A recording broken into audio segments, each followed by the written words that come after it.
guys, welcome back to the Lovin Dubai show. Today we're joined by Dr. Anas from Hikma Medical Centre, a family-owned business with a legacy spanning 40 long, amazing years. The team at Hikma Medical Centre pride themselves in safe and efficient dental care through high-end technology and innovation. So if you have questions about teeth, get them in now. We have the man to answer them. Welcome to the show. Thank you so much for joining us. Thank you. Welcome, and I must say, you're pearly white. You're absolutely pearly white. Thank you. Well, I'm a dentist, I should, right? Yeah, of course. Yeah. Like your work should also reflect on you, no? A little bit. For a lot of professions. Yeah, I mean, not necessarily though. Isn't that what they say? There's a famous saying of what is that saying where like the carpenter's door is always like jammed or something? I don't know. Yeah. I mean, if you're a chef, are you cooking at home? Probably not. You're not? I don't think so. What's the point of being a chef then? It's true. Okay, yeah. Today we're talking teeth, and actually, teeth is a big topic in Dubai. People have these like famous, teeth are a big topic. But Hikma Medical Centre has been in the business for 40 years, which is amazing. Yeah. Where did its roots come from? How did it begin? So my dad and my mom both are dentists, and they started 40 years. The clinic was in the house. Really? That was in Abu Dhabi, where Abu Dhabi was still like there was almost nothing. You can imagine Abu Dhabi in 1983. So it was the clinic was in the house, and the living room was the patient's waiting room. I remember I was one, and I grew up to the sound of the handpiece. You know, the sound that people hate the most. And there probably weren't trends back then for teeth, right? It was just no, it wasn't. Maintenance. It was more primary health care, like primary care. So if you have pain, you go to the dentist. You know, if fillings, extractions, that kind of stuff. I think so. Yeah. But my dad was doing very well. He started doing implants in 1987. Believe it or not, dental implants, where people now talk about implants like it's a new thing. Yeah. Your parents must have been so proud when you followed in their footsteps and went down the dental route. You should ask them. I don't know. Mom, Dad. I'm sure, like when your kid goes down the same profession. But like Casey said, back in the days, like the practices used to be so different. Like before it was all about teeth whitening. That's true. Right? And now it's all about like veneers, the perfect Hollywood smile, a lot of implants. So dentistry went through phases. So from the 50s till now. The first phase was dentists were obsessed about what we call occlusion. So when you bite your teeth together. And that was a phase. I studied in Los Angeles, and I studied in what are the hub of occlusions, called USC, University of Southern California. And that's where the biggest mentors, the gurus of occlusion were actually from there, Stewart and McCollum and Stallard. So if any dentists hear me, so gnethology. Anyways, so gnathologists were started from there. So everything was about occlusion. Dentists used to grind teeth just to get your occlusion by. They used to believe that you'll get divorced because your teeth are not aligned properly, occluding properly. That's how they were mental. That's painful. Yes, and then now we're going through a phase where we stopped that phase, and now we're into this phase of, unfortunately, dentists and we're obsessed with teeth being so wide that there's a lot of grinding of teeth also because of aesthetics or cosmetics. So now we're going the opposite. Before we were function, and now we're aesthetics. Too much, I think. It's such an interesting evolution. So now, what are people asking for when they come to you? Like, are there trends, are there services? And what is kind of the most common procedures that you guys are doing? Well, I mean, people always ask for, nowadays, everybody wants nice white teeth, you know, especially with Corona times and Zoom meetings, and everybody used to look at their teeth and look at how yellow the teeth look or like. Disproportionate, uneven, unsymmetrical. Yeah, that actually boomed dentistry even more with what's happening nowadays. Even in Europe now, where a lot of like in Germany, where nobody would care about white teeth. People are like the new generation. Everybody wants white teeth because everybody wants to look good on camera. So it's becoming a trend. Yeah, but we do a lot of that. But we do a lot of implants also, dental implants. Can you explain what an implant is, just for? Okay, so dental implant is the fixture, is the screw. So the screw goes inside the bone, I know that hurts. That sounds like it hurts. And then on top of it, you've got the crown, the white crown. So 2 parts, the screw and then the crown. So usually we do it for people who don't have teeth or they have issues with their teeth. Some people have hereditary problems with caries, with decay. Some people have decay like there's no tomorrow, like every tooth is decayed. Rampant caries, we call it. It's because the bacteria in the mouth is so dominant that even though they clean their teeth, they still get decay. So they say, oh, my genetics and so on. It's just not genetics. It's basically your oral flora, the bacteria, is so dominant that you get caries or decay no matter what you do. Those are the best candidates for implants because implants don't decay. But doesn't your tooth inside decay, or the tooth is removed? Because some people have that chipped tooth and like the original tooth is still there, right? Or is it removed before No, the implant? the whole tooth is removed with the root. Okay, it's removed and then it goes on the screw and the crown. Yes. Okay. And that happens a lot actually. Believe it or not, there's so many. Especially, we've got baby boomers, millennials, and baby boomers are the most that have missing teeth. So I see many of my patients are 60, 70, 80 years old. Oh, wow. Yeah, so a lot of my patients mostly are that. I don't see so many young because I don't like to grind teeth. I don't like to do I prefer to keep your own teeth if possible, but some really have.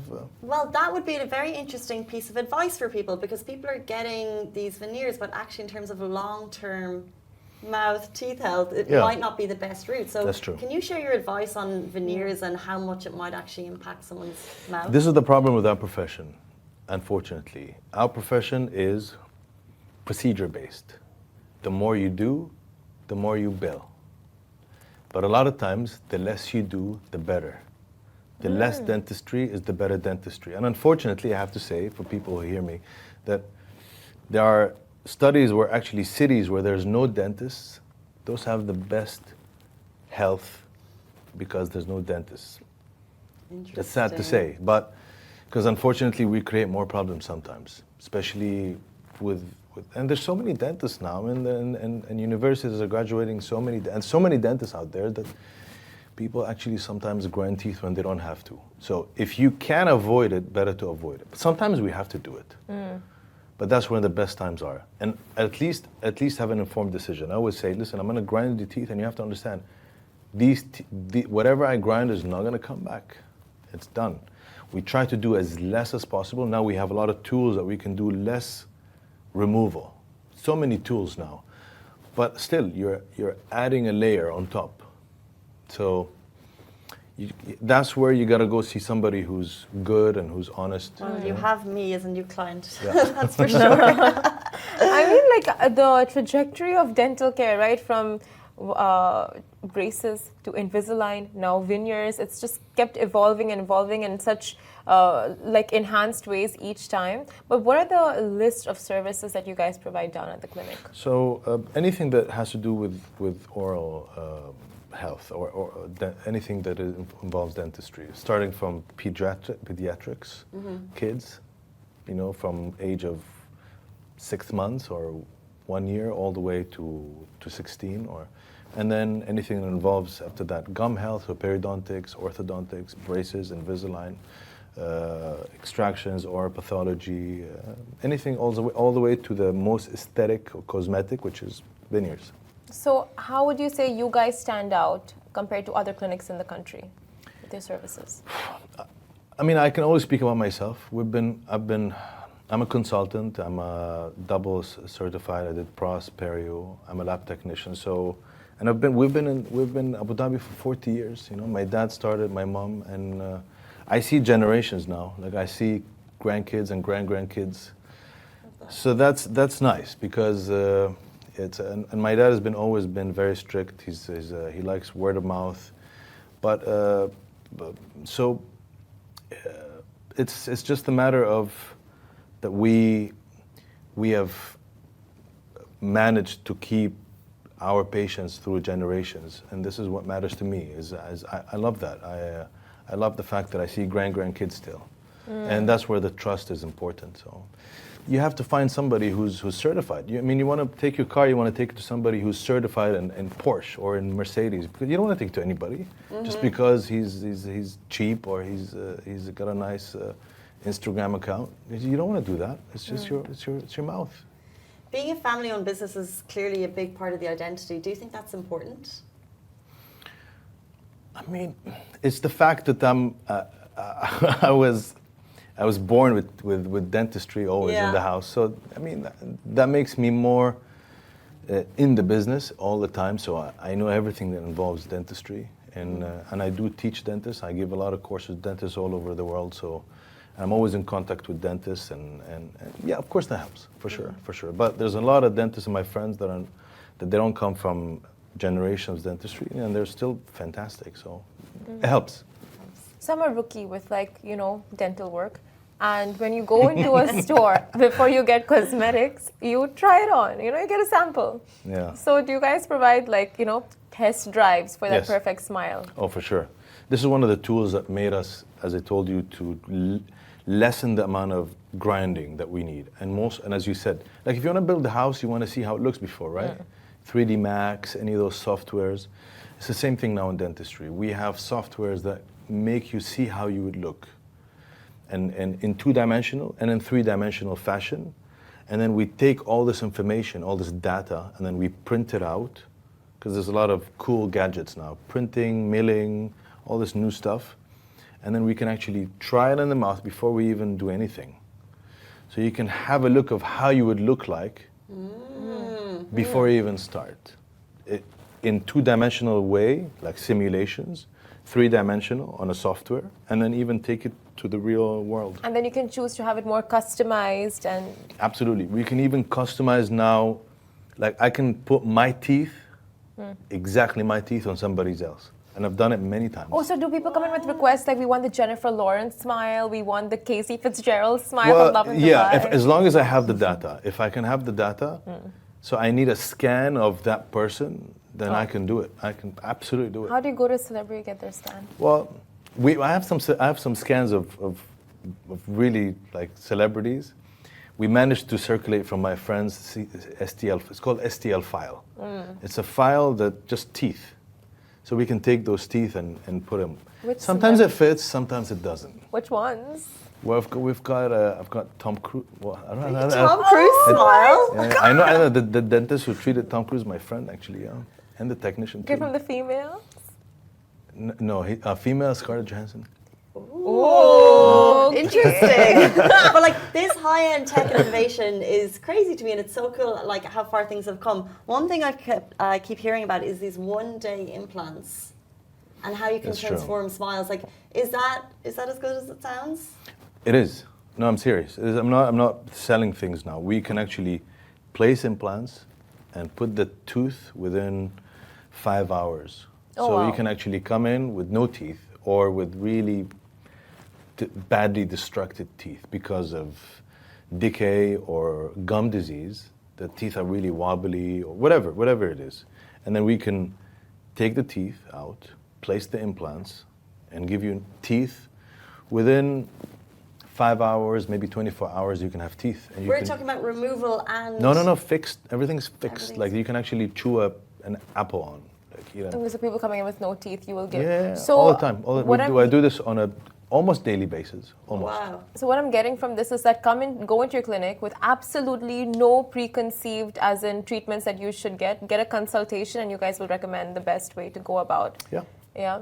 Also now I just want to ask like a few tips, since you're such a veteran in this field, for I'm not that old. Oh, because you've seen it for years. You've grown up with this, okay? I understand. Fine, I take it back. You're not a veteran. That's all right. That's all From right. this rookie. I mean, I'm matured. This matured Yeah. doctor. So can you give us a few tips on, how to maintain a good smile, good dental hygiene? Sadly, I have to say, as a dentist, as I say, the least dentistry is the better dentistry. So interesting. Yeah.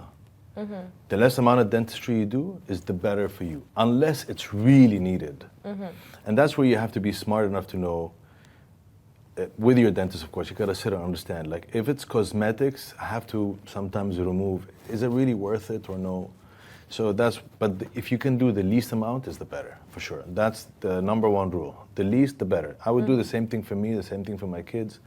It doesn't matter. I'll do the same thing. The least amount of dentistry is better. But, try to see the dentist more often, just because a lot of times we can catch things early. As simple as that, really. See the dentist as much as possible, or as often as possible. You grew up surrounded by Hikma Medical Center. You've seen its evolution. You've seen the evolution in the industry.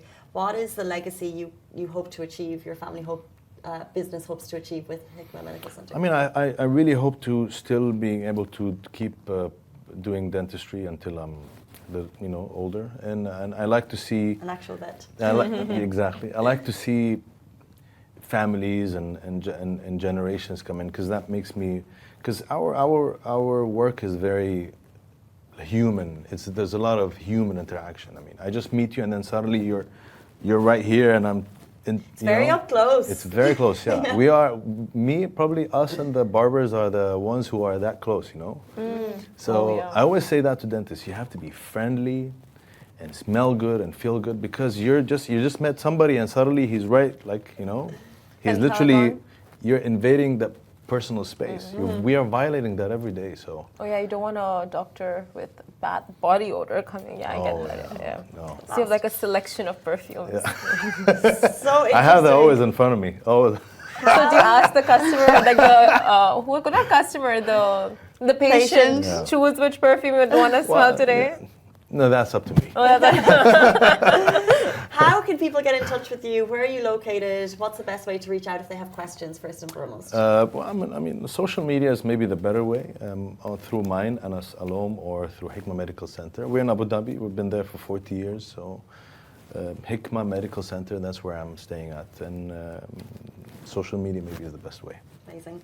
Dental health is so interesting and so important. Thank you so much for your time. Thank It's you, great really. to get your insights. Thank you so much. Thank you. We really appreciate it, guys. That is all we have time for in the show today, but we're back with you tomorrow morning, same time, same place. Massive thank you to Dr. Anas. Goodbye from me. Thank you. Goodbye Thank you. from me. Bye-bye.